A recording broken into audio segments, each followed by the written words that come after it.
নমস্কাৰ বন্ধুসকল মই জ্যোতিষী নয়নজ্যোতি শৰ্মাই নৱগ্ৰহ জ্যোতিষালয়ৰ তৰফৰ পৰা আপোনালোক সকলোকে স্বাগতম জনাই আজি দৈনিক ৰাশিফল আগবঢ়াব ওলাইছো। আজি 1431 ভাস্কৰাব্দৰ আহাৰ মাহৰ 18 তাৰিখ আৰু 2024 খ্ৰীষ্টাব্দৰ আজি জুলাই মাহৰ 3 তাৰিখ। আজি সূৰ্যোদয় হৈছিল ৰাতিপুৱা 4:49 আৰু সূৰ্যাস্ত হ'ব আবেলি 6:15। আজি বাৰ হৈছে বুধবাৰ, তিথি হৈছে কৃষ্ণা দ্বাদশী তিথি। আজি নৱজাতকৰ ৰাশি হ'ব বৃষ ৰাশি। আজি আপোনালোকৰ শুভ সংখ্যা হ'ব 5 আৰু 9, শুভ ৰং হ'ব বগা আৰু সেউজীয়া। ইয়াৰ উপৰি বন্ধুসকল আজি ছোৱালীসকলৰ আদ্য ঋতু হ'লে যোগ হ'ব প্ৰতিদিনা যোগ। বন্ধুসকল আমাৰ এই চেনেলটোৰ জৰিয়তে আপোনালোকৰ লগত দৈনিক ৰাশিফল আৰু বৈদিক জ্যোতিষশাস্ত্ৰ আৰু বাস্তুশাস্ত্ৰ সম্পৰ্কীয় বিভিন্ন বিষয়সমূহ আমি আলোচনা কৰি আহিছোঁ। যদি আজি আপুনি প্ৰথমবাৰৰ কাৰণে আমাৰ চেনেলটোলৈ আহিছে তেতিয়াহ'লে পাৰিলে আমাৰ চেনেলটো ছাবস্ক্ৰাইব কৰিব বা আমাৰ ভিডিঅ'সমূহ সকলোৱে পোৱাকৈ শ্বেয়াৰো কৰিব পাৰে। জানক বন্ধুসকল, এতিয়া আহিছোঁ আজি দৈনিক ৰাশিফল সিদ্ধান্তৰ মাজলৈ। প্ৰথমে আৰম্ভ কৰিছোঁ বন্ধুসকল আমি মেষ ৰাশিৰ পৰা। মেষ ৰাশিৰ জাতক জাতিকাসকলৰ আজিৰ দিনটোত আপোনালোকৰ কৰ্মক্ষেত্ৰত সন্মান বাঢ়িব, প্ৰেমত আনন্দ বাঢ়িব, লগতে আজি আপোনাৰ ব্যৱসায়িকভাৱে লাভান্বিত হোৱাৰো যোগ দেখা যায়। এইবাৰ আহিছোঁ বৃষ ৰাশিলৈ। বৃষ ৰাশিৰ জাতক জাতিকাসকলৰ আজিৰ দিনটোত আপোনালোকৰ নিবনুৱা যিসকল নিবনুৱা আছে তেওঁলোকে নতুন নতুন কৰ্মত যোগদান কৰিবৰ কাৰণে সক্ষম হ'ব। সমাজকৰ্মীসকলে ৰাজহুৱা কৰ্মত তেওঁলোকৰ ব্যস্ততা বৃদ্ধি হ'ব। যদিও আজি আপুনি কিন্তু ঠগ প্ৰবঞ্চকৰ পৰা অলপ সাৱধান হোৱাটো খুবেই ভাল হ'ব। এবাৰ আহিছোঁ মিথুন ৰাশিলৈ। মিথুন ৰাশিৰ জাতক জাতিকাসকলৰ আজিৰ দিনটোত আপোনালোকৰ আৰ্থিক দিশটো খুব টনকিয়াল হ'ব। হাতলৈ আজি আপোনালোকৰ ধন ধান টকা পইচা আহিব। কৰ্মক্ষেত্ৰত আজি আপোনালোকৰ সন্মান লাভ কৰিব। বিবাহিত ব্যক্তিসকলে আজি পাৰিবাৰিক সুখ শান্তি লাভ কৰিব।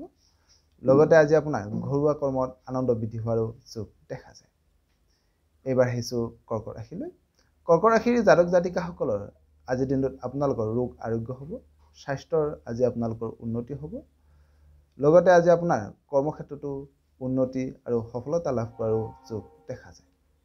এইবাৰ আহিছোঁ সিংহ ৰাশিলৈ। সিংহ ৰাশিৰ জাতক জাতিকাসকলৰ আজিৰ দিনটোত আপোনালোকৰ কৰ্মক্ষেত্ৰত সন্মান বাঢ়িব। যদিও আজি আপুনি সজাগ নহ'লে সৰু সুৰা কথাই আজি আপোনাৰ মনত সামান্য ভয় ভাৱৰ সৃষ্টি কৰিব পাৰে। লগতে আজি আপোনাৰ শৰীৰত সামান্য কিন্তু ৰোগ বৃদ্ধি হোৱাৰো যোগ দেখা যায়। এইবাৰ আহিছোঁ কন্যা ৰাশিলৈ। কন্যা ৰাশিৰ জাতক জাতিকাসকলৰ আজিৰ দিনটোত কৰ্মচাৰীসকলে তেওঁলোকৰ নিজ নিজ কৰ্মত উন্নতি হ'ব বা তেওঁলোকৰ নিজ নিজ কৰ্মত সুনাম অৰ্জন কৰিবৰ কাৰণে সফলতা লাভ সক্ষম হ'ব। কৰ্মক্ষেত্ৰত আজি আপোনালোকৰ সুখ শান্তি বাঢ়িব। লগতে আজি আপোনাৰ কৰ্মক্ষেত্ৰত যশস্যা বৃদ্ধি হোৱাৰো যোগ দেখা যায়। এইবাৰ আহিছোঁ তুলা ৰাশিলৈ। তুলা ৰাশিৰ জাতক জাতিকাসকলৰ আজিৰ দিনটোত আপোনালোকৰ ৰোগ আৰোগ্য হ'ব।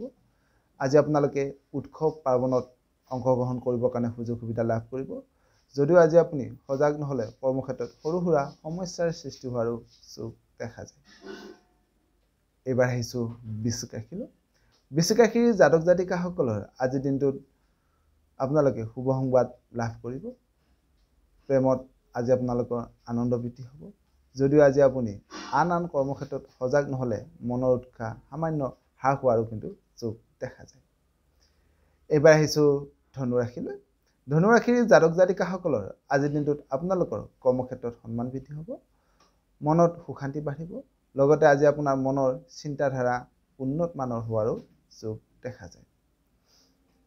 এইবাৰ আহিছোঁ মকৰ ৰাশিলৈ। মকৰ ৰাশিৰ জাতক জাতিকাসকলৰ আজিৰ দিনটোত আপোনালোকৰ কৰ্মক্ষেত্ৰত নতুন নতুন আঁচনি গ্ৰহণ কৰিবৰ কাৰণে সক্ষম হ'ব।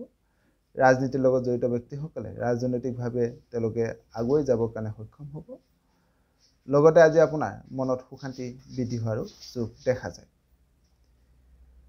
এইবাৰ আহিছোঁ বন্ধুসকল কুম্ভ ৰাশিলৈ। কুম্ভ ৰাশিৰ জাতক জাতিকাসকলৰ আজিৰ দিনটো আপোনালোকৰ আৰ্থিক দিশটো খুব টনকিয়াল হ'ব। আজি আপোনালোকৰ সঞ্চয় বৃদ্ধি হ'ব। যদিও আজি আপুনি কিন্তু শত্ৰুৰ পৰা অলপ সাৱধান হোৱাটো খুবেই ভাল হ'ব। একেবাৰে শেষত আহিছোঁ বন্ধুসকল মীন ৰাশিলৈ। মীন ৰাশিৰ জাতক জাতিকাসকলৰ আজিৰ দিনটোত আপোনালোকৰ সাহসেৰে কৰ্মবোৰত আগুৱাই যাবৰ কাৰণে সক্ষম হ'ব। আজি আপোনালোকে ভাল খবৰ লাভ কৰিব পাৰে লগতে আজি আপোনাৰ প্ৰেমত আনন্দ বৃদ্ধি হোৱাৰো যোগ দেখা যায় সদস্যসকল আজিৰ দিনটো আপোনালোকৰ সকলোৰে শুভ হওক মংগলময় হওক তাৰে কামনা কৰি আপোনালোকৰ মাজৰ পৰা বিদায় মাগিছোঁ সৰ্বে ভৱন্তু সুখিনঃ সৰ্বে সন্তু নিৰাময়া সৰ্বে ভদ্ৰাণি পশ্যন্তু মা কশ্চিৎ দুঃখভাগ্ ভৱেৎ ধন্যবাদ